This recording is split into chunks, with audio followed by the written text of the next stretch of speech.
जानिए कितना घातक होता है काल सर्प दोष। कहीं आपकी कुंडली में तो नहीं है ये दोष। कुंडली में अक्सर जब हम काल सर्प दोष की बात करते हैं तो मन में एक तरह का भय उत्पन्न हो जाता है। ज्योतिष विज्ञान के अनुसार हमारी कुंडली में 12 प्रकार के काल सर्प दोष बनते हैं और इन्हीं सभी में आवश्यक नहीं है कि हर काल सर्प दोष आपके लिए घातक हो।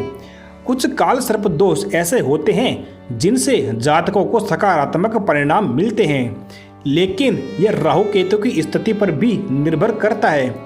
तो चलिए जानते हैं सबसे पहले काल सर्प दोष क्या होता है, ये कुंडली में कैसे बनता है। जब कुंडली में राहु और केतु के मध्य में सारे ग्रह आ जाते हैं तब कुंडली में काल सर्प दोष बनता है। काल सर्प दोष दो शब्दों से मिलकर बना है, जिनमें पहला शब्द है काल यानी कि मृत्यु और दूसरा शब्द है सर्प जिसका तात्पर्य है सांप। कुंडली में काल सर्प योग के प्रभाव से व्यक्ति को मानसिक कष्ट सहना पड़ता है। इसके साथ ही कई तरह की परेशानियां जातकों को सहनी पड़ जाती है। काल सर्प दोष का प्रभाव कब होता है? जब राहु की महादशा, अंतरदशा या प्रत्यंत दशा आती है, जब भी गोचर के दौरान राहु अशुभ चलता हो, जब भी गोचर से काल सर्प दोष की सृष्टि हो। अब बात करते हैं इसके विनाश की। आखिर कितना घातक होता है काल सर्प दोष?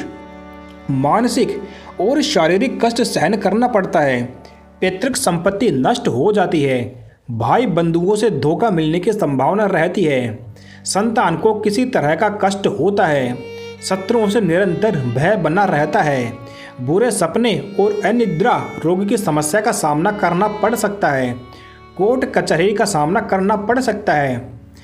कुंडलिनी में 12 तरह के काल सर्प दोष बताए गए हैं, जिनमें बारी बारी से हम आपको बताने जा रहे हैं। सबसे पहला आता है अनंत काल सर्प योग। इसमें लग्न से सप्तम भाव तक बनने वाले इस योग के प्रभाव से जातक मानसिक अशांति, जीवन में अस्थिरता, भारी संघर्ष का सामना करता है। अगला है कुलिक काल सर्प योग।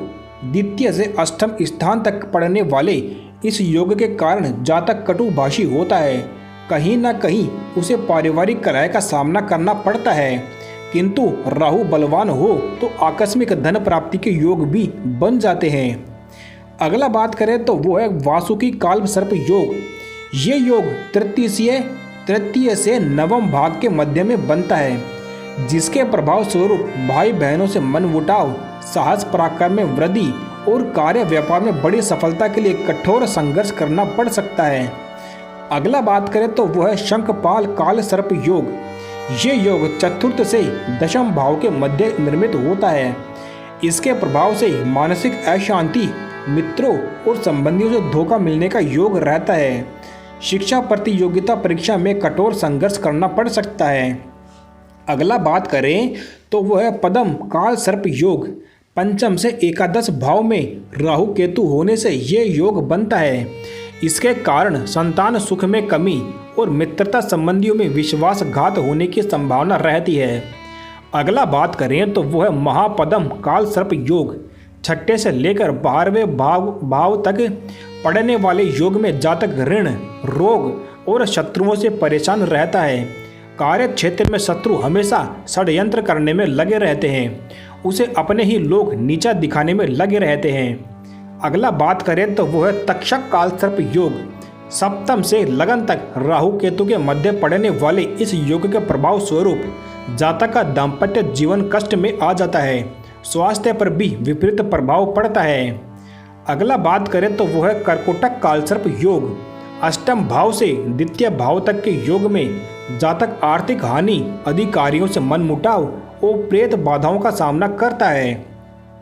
उसके अपने ही लोग हमेशा षड्यंत्र करने में लगे रहते हैं।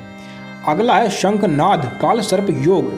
ये योग नवम से तृतीय भाव तक निर्मित होता है।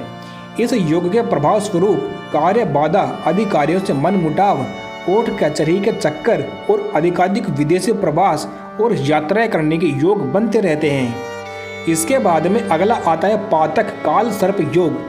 दशम से चतुर्थ भाव तक बनने वाले इस योग में माता पिता के स्वास्थ्य और रोजगार के क्षेत्र में बाधाओं का सामना करना पड़ता है। नौकरी में स्थान परिवर्तन और अस्थिरता की अधिकता रहती है। अगला बात करें तो वह विषधर काल सर्प योग।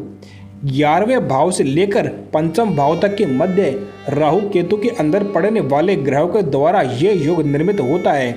इसमें नेत्र पीड़ा, हृदय रोग और बड़े भाइयों के संबंध की दृष्टि से अच्छा नहीं माना जाता।